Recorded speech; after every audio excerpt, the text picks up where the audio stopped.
Now, this morning's Today, 9 at 9. Okay, state officials in Minnesota are fighting in court to keep federal agents from altering evidence and to stop more agents from deploying after the deadly shootings of Alex Pritty. So they had a moment of silence in Minnesota at the Timberwolves game last night and honored the 37-year-old nurse who family and friends called a calm, kind mentor. Now, federal officials say that the shooting was a defensive response during a law enforcement operation. The deadly winter storm is causing chaos from Louisiana all the way to New England, bringing heavy snow and freezing rain. At least 8 people were on a plane that crashed in Maine, and over 12,000 flights were canceled.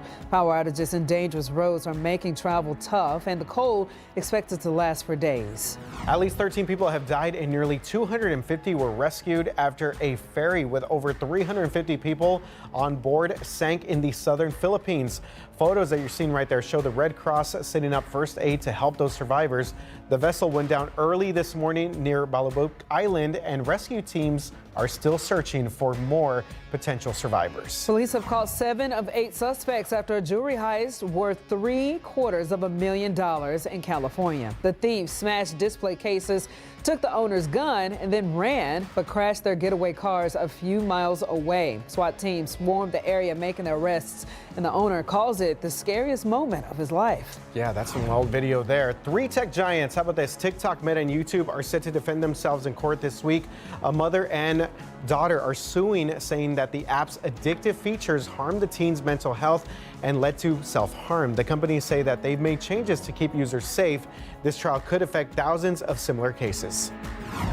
American Academy of Pediatrics just released new vaccine guidelines that stick close to last year's plan. It's a big difference from the CDC, which is narrowing recommendations and asking for doctor consults on flu, COVID, and the rotavirus shots. Now, many states and doctors are following the AP's or AAP's lead, backed by 12 major medical groups.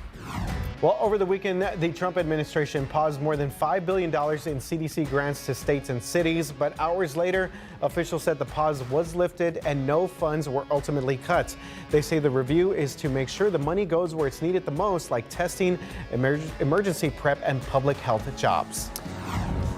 Now, Vita's Organics recalling organic chai seeds over possible salmonella contamination.